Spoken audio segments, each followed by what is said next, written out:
Hello and welcome to Life Beyond the Numbers, the podcast for those curious about creating a more fulfilling work life. Every business boils down to two basics, people and money. Here we focus on the human side. Numbers matter, but people matter most, and people drive performance. I'm Susan Nichriadon, your host, a coach, consultant, facilitator, and author of Leading Beyond the Numbers. It brings me joy to speak to people and explore together how, although we share many similarities as humans, each of us navigates the world through our own unique lens. This adds intricacy to our interactions and contributes to both the depth and difficulties of interpersonal relationships. Join us for stories, strategies, and insights to help you lead your life beyond the numbers. Well, today I am absolutely delighted to welcome back Katie McLaughlin to A Life Beyond the Numbers. Katie, you're so welcome. Thank you so much for having me back. I love chatting with you. So Katie first was on Life Beyond the Numbers on episode 104. It's called Your Intention, and it's definitely worth having a listen to if you haven't already. And even if you have, go back and refresh yourself. So today, Katie and I are going to talk about something that is the cornerstone of every organization: teams. And I love that you say that, Katie. What brought you to that realization? Well, ultimately, the teams is how first of all, it's how we're organizing ourselves, right? We're all part of some kind of team, whether that's the broad team of our organization or our department and our people we work with every day. And teams are the biggest source of our inspiration, our brainstorming, our innovation, and the strife and challenge and interpersonal stuff. And especially for leaders, because I work with a lot of leaders in addition to working with their teams, for leaders, the team culture and the team environment is the place you have the most control over. You may not have control over how many people are on your team, what you have like from a resource perspective to reward your team or pay them or fairly or what have you. You may be working in a structure in your company that is not aligned with the leader and the team culture that you want to create, but you have control of your team. And so much of what I talk about and what I teach in how we show up in the workplace and engage with each other is focusing first on what you can control. And so that is very empowering and really gives us some freedom to make change and to create the workplace of our dreams. I like that. Of our dreams, the dream team. Yes, right. We talk about the dream team all the time, especially in the workplace. And one of the companies I worked for had this little hashtag that they came up with, which was hashtag one team.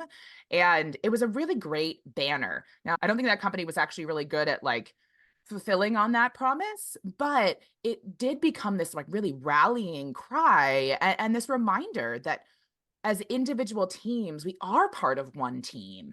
And so there's a lot of work and richness to that on building a stronger organization as one team too. And I think, well, the Olympics have just been on, and I don't know if you caught much of what was happening, but I just love the relays, right? So the teams. So whatever about basketball and football and netball and all of those, fine. But actually the relay teams in the pool and on the track, that is pure teamwork in a way that they rely so much on one another that I just think if we had that attitude in our own teams in an organization, we're always trying to make sure that we don't let people down. Yes, yes. And like, I'm so glad you brought that up because the relay concept, and I specifically think about swimming because I watch a lot of the swimming events. There's usually four people, I think, on a relay, and they're all put in the order or in the stroke that is their strength. And they're not being asked to do something that's not in their strength, right? Maybe when they're training, right, they're gonna be asked to stretch themselves and all of that, which is, we often focus on that in the workplace, right? Of working on your opportunities or your weaknesses or blind spots. But in reality, like we all want to lean into our strengths, our secret sauce, our highest and best good. A leader once used that phrase with me. Our strengths are part of what lights us up. It helps us to feel successful so we can then step into places of challenge, of opportunity, of stretching ourselves. We can't live in that stretching place. No, and we also want to set it up so whoever comes after us has the best start. Which I think Yes. when we work in a team in an organization, we may hand over work to somebody in our team who they might have to pick up the pieces, which is like dropping the relay baton. There's something about that energy, isn't there? That rather than just trying to make ourselves look good in a team, we're also focused on the team performance. Absolutely. And, I think about, especially with delegation, right, with leaders, and so much of the miscommunication that comes into the workplace, and often like our dissatisfaction, maybe as leaders or as team members with the performance of somebody else, is that we didn't do enough to hand it off to them in a strong way, right? Maybe we didn't have clear expectations. We didn't give them the resources or even just like sometimes like the links, like the artifacts, right, that they need. We just make these assumptions that they just know that. But if we haven't set them up for success, then how are they supposed to start strong? Totally, which then, like you said, miscommunication, but also conflict. Yes. And conflict in teams, I mean, whatever about the wider organization and being annoyed with that department or that team and so on, but within a team can be particularly disruptive, I think. So, what can you do to help teams dig into this? Well, so first of all, our teams and our workplace should be having more fun.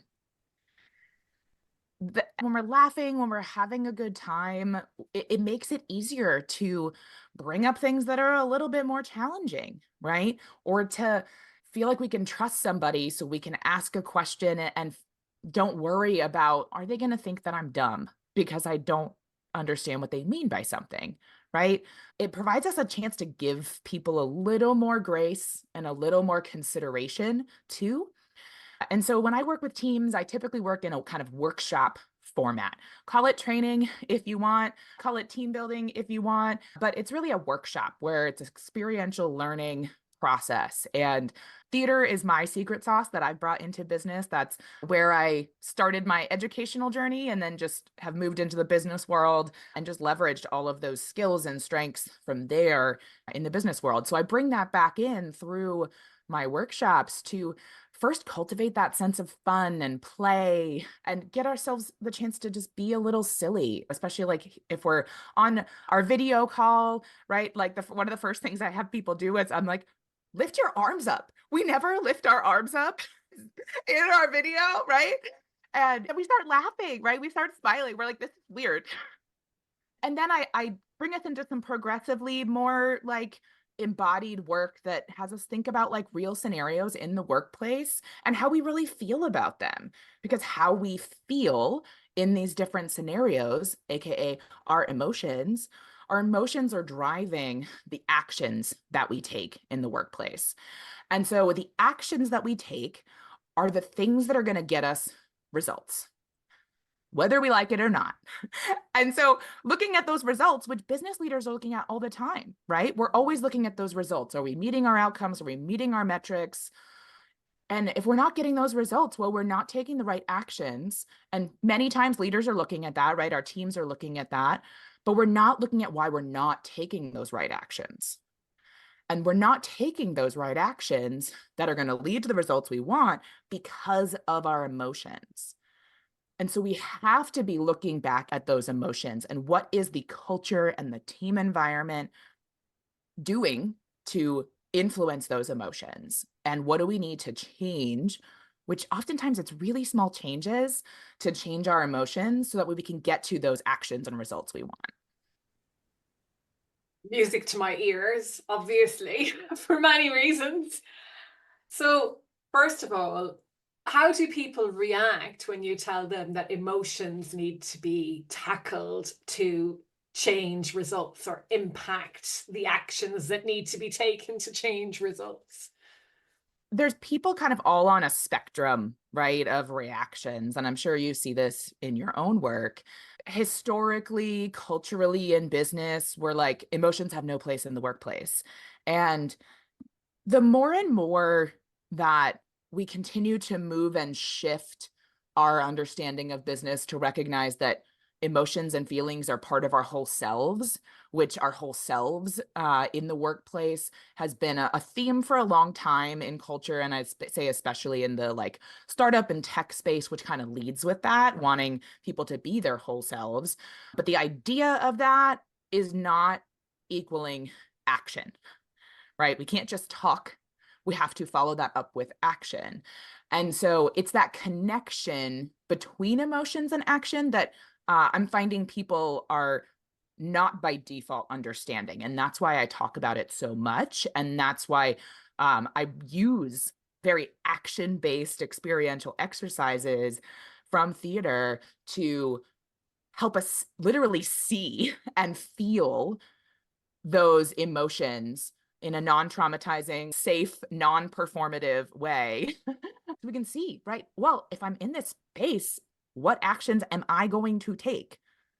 And are those actions going to get me the results that I want, maybe as a person in the workplace, or that my boss wants, right? So I can keep my job. And so it usually that really helps people to kind of jumpstart that process. But yeah, and just that whole follow through of knowing versus action, knowing versus doing is a place where I'm not seeing enough. Completely. It's the cognitive versus the embodied, isn't Yeah. it? I think we can intellectually grasp a lot of this stuff quite often, but whether it translates into the action you're talking about is a whole other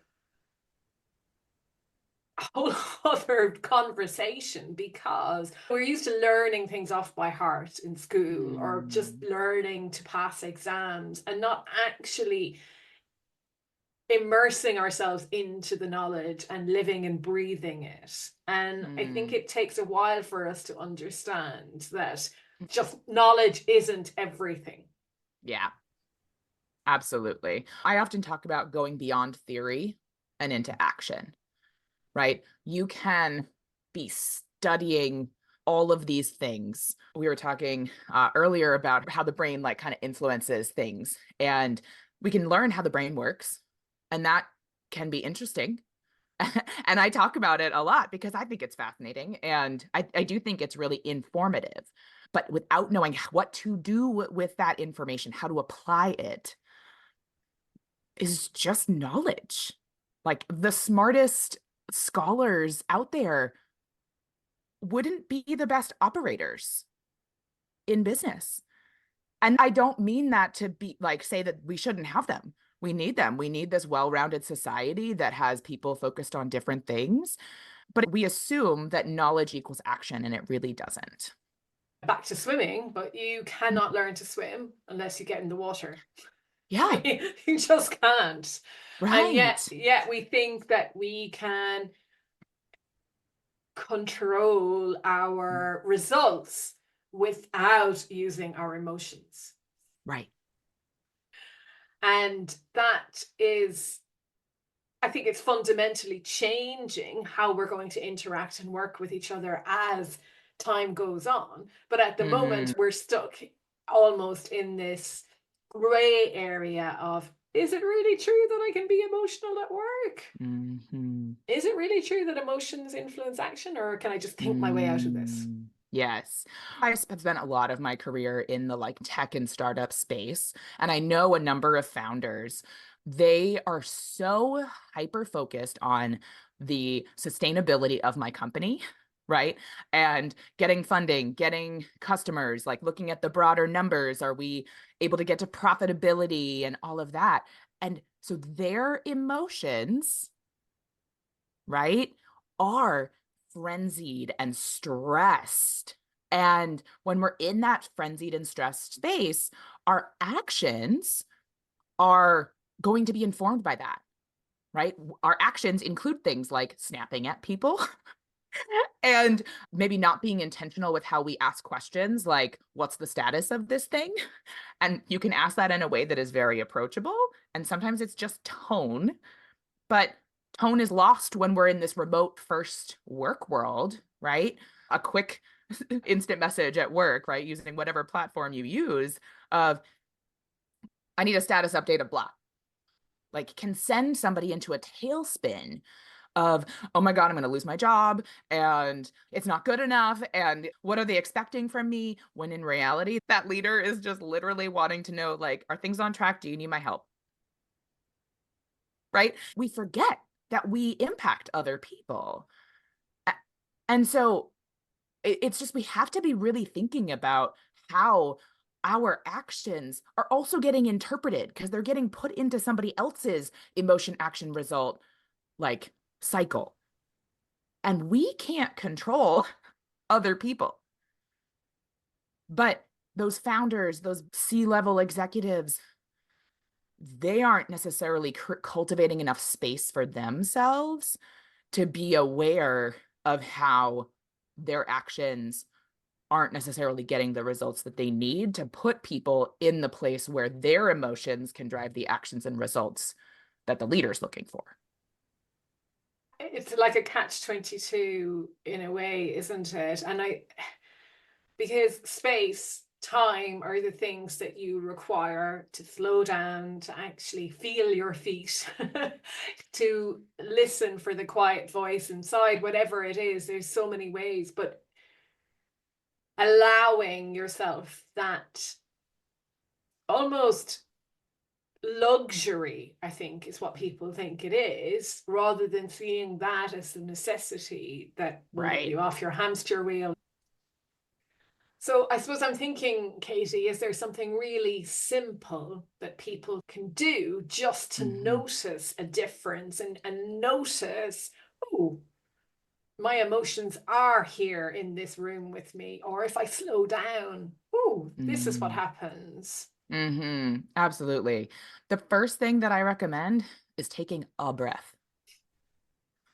Like, we can all do that. It takes just a few seconds, not even, right? And by taking a single breath, it is enough. It's ridiculous, the power of the breath. And people that are much more entrenched in that world can speak more intelligently about why. But if you just take a single breath, and I invite anybody who's listening to this, I'm going to do it. Take a breath. And just that gives you a moment to stop your brain, the adrenaline that is running out of control. It gives it a moment for that like rational brain to click back in so we can have this connection between our rational brain, our emotional brain, and then we can make a choice because how we interact with people is a choice. And we don't see it like that. We just rely so much on our defaults. And so part of how I do this in my workshops through the theater exercises is I have people create images of, their kind of immediate response to something like a business scenario, a conflict, what have you. And they create an image of that. And then we go through the emotions, actions, results thing. And then I have them create a different image of how do you want to show up in that scenario in order to get the actions and results that you need. And recognizing that it is possible to choose. But we have to give ourselves that space and also that awareness that we can, right? That we aren't, first of all, that we're not choosing, that our defaults maybe aren't doing what we need, and that we can choose something different that can get us closer to those results we want. Which I love, because it also then feeds into taking personal responsibility Yes. for your emotions, actions, and results. And okay, we talked about team, and of course, you're going to be part of a team. But also, if the results of the team are not where you'd like them to be, being able to say, well, what's my role in this? Or how are my emotions and actions impacting the results? It's a choice, and maybe not one people often choose. Right. We don't know that we're doing it, right? And I've always come from the perspective of assuming that nobody wants to be a jerk. No. Nobody wants to be a bad boss. If somebody out there is listening and wants to, like, can we talk? Because I just want to know what that's like. Nobody does, but we often are. And we have to have a certain level of humility to understand that, like, nobody's perfect. And we all have work to do. And that doesn't make us a bad person, right? If you're listening to this podcast or you've watched anything, you're making any kind of investment in improving yourself, especially in the workplace, as a leader, as a professional, you're already starting down that process, right? And now it's like, okay, so what are you going to do with that knowledge? And that leap from knowledge to action is not easy. And that's why people like you and I exist, and why we're doing the work that we do, is because we've kind of figured out how to help people do that. And it's okay to ask for help, right? There's where that humility piece comes in, that asking for help is okay. If you think about it, like, you want your people to tell you that they need help because that's what you're there for, right? As a leader, as a team member, if we didn't need each other in the workplace, we wouldn't have teams. No, we could just do everything alone. And it's also sometimes you need the outsider outside of a team to come in and help you see that perhaps you're going around in circles, Mhm. or yeah, there's that different perspective. And I think as well, the situations that we have in the workplaces now, or the way the world is increasingly complex and uncertain. And actually, in that environment as well, having an outsider makes a huge difference. Just, I think the thing about it is we have this idea perhaps of you and I coming in and telling people how to do things, which is absolutely not what, well, I can't speak for you, but I can certainly speak for myself. And I can Yeah, imagine that that's not. same. And I think what we don't know is that the facilitation that happens, or the work in the workshop, is people seeing themselves differently and being able to choose, like you say, a different way of Mhm. acting or behaving. Totally. If we didn't value an outside like opinion, we wouldn't buy a business book, right? We wouldn't be listening to a podcast. We wouldn't be watching a video or taking a course or any of those things, right? And but we don't always make the leap to how, like, bringing someone in for a short period of time even can get us, like, just out of whatever rut we might be in. We do the same thing every day, often, without really that chance to get a fresh perspective and think outside the box, move outside the box. Yeah, it's really important. Yeah, that's a great way of looking at, actually, that you can be listening to something for the help. You can read it, but that's back to the knowledge again. And it's actually putting stuff into practice that it may be really hard to challenge your boss, for example, and say, hey, our team could be better. We could do things a bit differently around here. And to do that, we're going to need someone else's intervention as such. Right, right. Yeah, I often, especially when I'm working with a team who has gone through some big change recently or is kind of actively dealing with some conflict, I refer to the work that I do rather than conflict resolution as like a conflict intervention, right? Because it may not be as simple as resolving a conflict, right? Conflict resolution like conjures up to me this idea of like picking a side, that Think someone is about being in right. court. Yeah. Yes, right, that someone is right, that someone's to blame. And in reality, that's not like serving a team.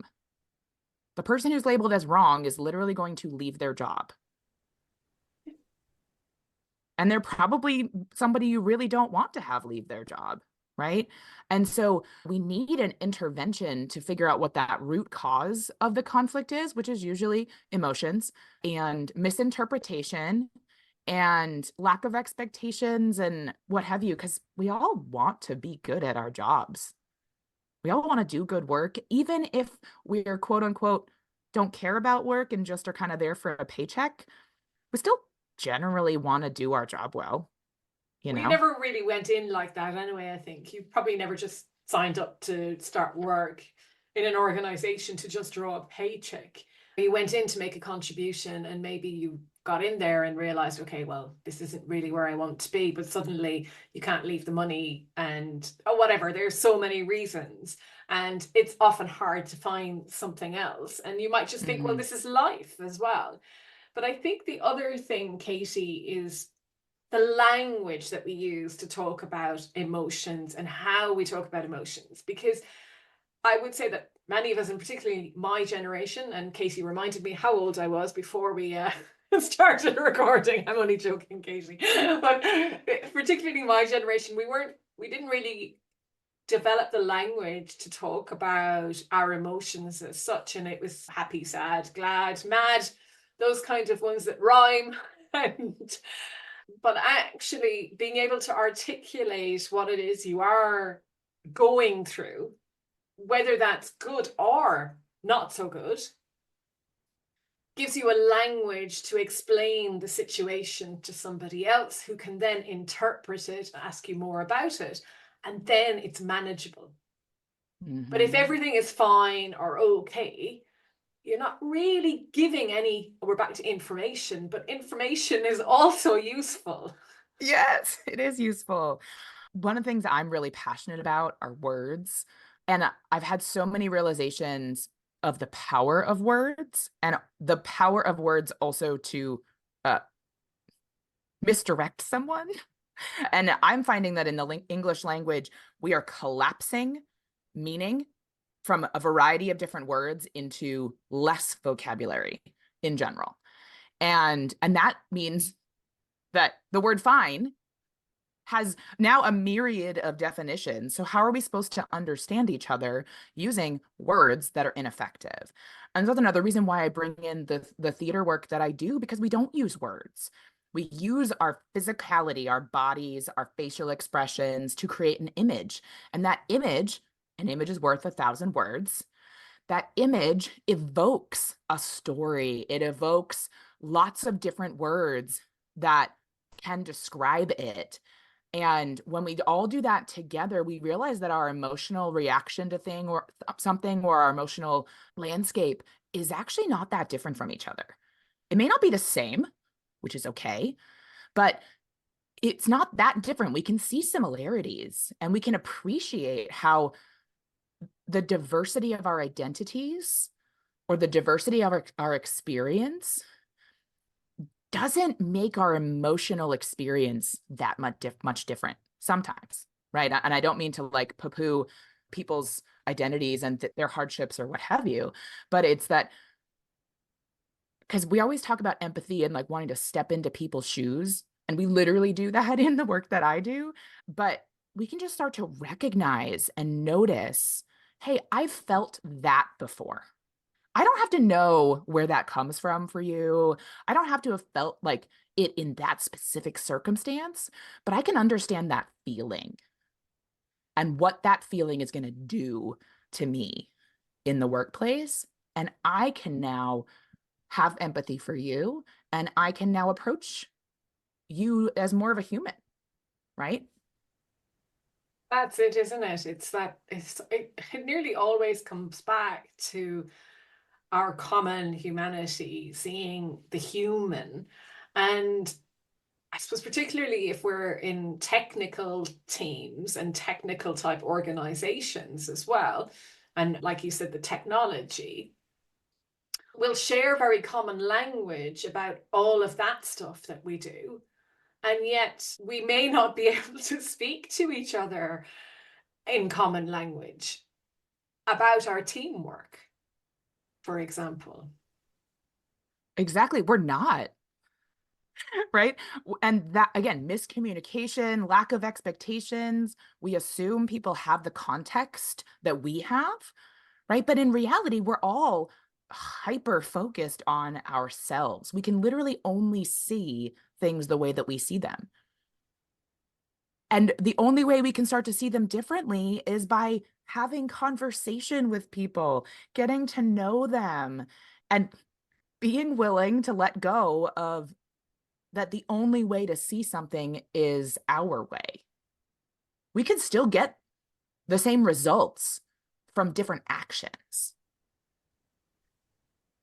And as leaders who are often previously top performers in those same roles that you're now leading, you got to that top performance through a specific set of actions. So therefore, if your actions got the results, there's this assumption that your actions are correct, right? And that there's a lot of different actions that could be taken to get the same results. Which brings me right back to the Olympics again, because I remember some of I think it was swimmers and maybe track people saying that years ago, a coach would have trained them how they ran and how they swam. And it kind of took a revolution in sports to be able to say, well, actually, this is my race. I'm going to run it my way, or I'm going to train my way. And of course, yes, the fundamentals will remain the same, but the actual person running or swimming is the person within their own skin, and they have to be able to figure it out for themselves. And I think we underestimate or undermine that in with people all the time, because we think, well, we figured it out. This is the best way. Right. Absolutely. My way or the highway. Right. There's so many people out there that are giving you checklists of how to be the best leader, or especially like as business owners ourselves, right? How to have a successful 6-figure, 7-figure, whatever business. And they're all teaching what they did. And what they did is not necessarily right for you. And it's not the only path. We see that throughout history, where people of all different shapes and sizes and kinds and backgrounds have had outsized success. I often really like, probably because I'm an artist, in addition to being a business person, I often love the stories of famous actors who only started acting at like 40 or something. It's always really shocking, but there's something really empowering with that, that we all can learn and do something new. And we're not just this singular entity with only one passion and strength. Absolutely. And you remind me so much of writing there, Katie, as you're talking about it, because I never saw myself as someone who I wanted to write, but I never had that identity of a writer. And I like followed all of these people and listened to this person and that person. At the end of the day, you just have to sit down and write. And that is how you become a writer. Right. You know what? Word by word. And you have to write as you, because if you're writing as someone else, it's right. Yeah. And one of the best pieces of advice, which it is worth going out and seeing what other people are telling you, but one of the best pieces of advice I heard was write your own experiences, because nobody can argue with those. And I think in a workplace, in a team and everything, that's important too, that you always bring forward your experience. It may be easier in a team to argue with it, but your experience is your experience and it's valid, and it may make the team stronger. It does. I was having a really robust discussion recently about some of the gaps in thinking about DEI metrics, which DEI is a huge thing here in the United States. And a lot of the metrics around diversity, especially, are like headcount, right? What percentage of people or how many people do we have that represent insert diverse identity? And that is not the point. The point is that diverse teams make better, faster business decisions and are more profitable. And the companies are more financially stable. But you only get those benefits if those people stick around. And if those people, AKA everybody on your team, contributes and feels like they can bring that whole self to work. And so at the end of the day, inclusion is what it's all about. And so I keep focusing with my clients and the way I've talked about everything on inclusionary behaviors. What are the behaviors we take that to create inclusion? Inclusion isn't just about opportunity. It's not just about access. It is about the way we are treated day to day in how we get that message of your status, how you get greeted in the morning, et cetera, et cetera. It's those little bits. That's why we leave jobs. Yes, we want to go get more pay, but we also leave jobs because we want to be treated better. Yeah, we want to belong. We want to belong. We want to feel like we belong. We want to know that our opinion counts, that our voice counts, that we're seen and heard. And that is absolutely inclusion. Mm-hmm. Wow, Katie, we have run out of time, mainly because we talked for so long before we hit record ourselves.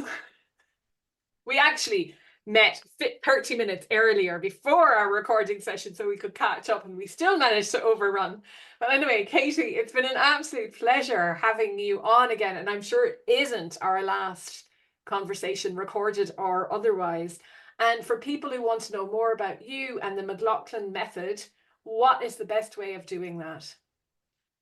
Come on over to McLaughlinMethod.com, and I have this new free team health score quiz, which you can get at teamhealthscorequiz.com. And just to start jumpstarting your thinking around, those elements that lead to a healthy, productive team. It'll take you less than 3 minutes to take. And then you can hop on a free call with me to get some more insights on your specific results and some actions you could take for your team. Fantastic. And I'll leave all of those in the show notes. Katie, thank you so much for your energy and your presence in this conversation. It was wonderful. And I don't share the video, but I might share a few clips because we even raised our arms, the two of us. We did. So thank you so much for being here again today. Thank you so much for having me. Bye. Thank you for joining me today on Life Beyond the Numbers. If something in this episode resonated with you, I'd love to hear your thoughts. And if you've enjoyed this conversation, please take a moment to leave a review. It helps others like us discover this podcast and join in our conversation. Until next time, keep exploring the human side of work life.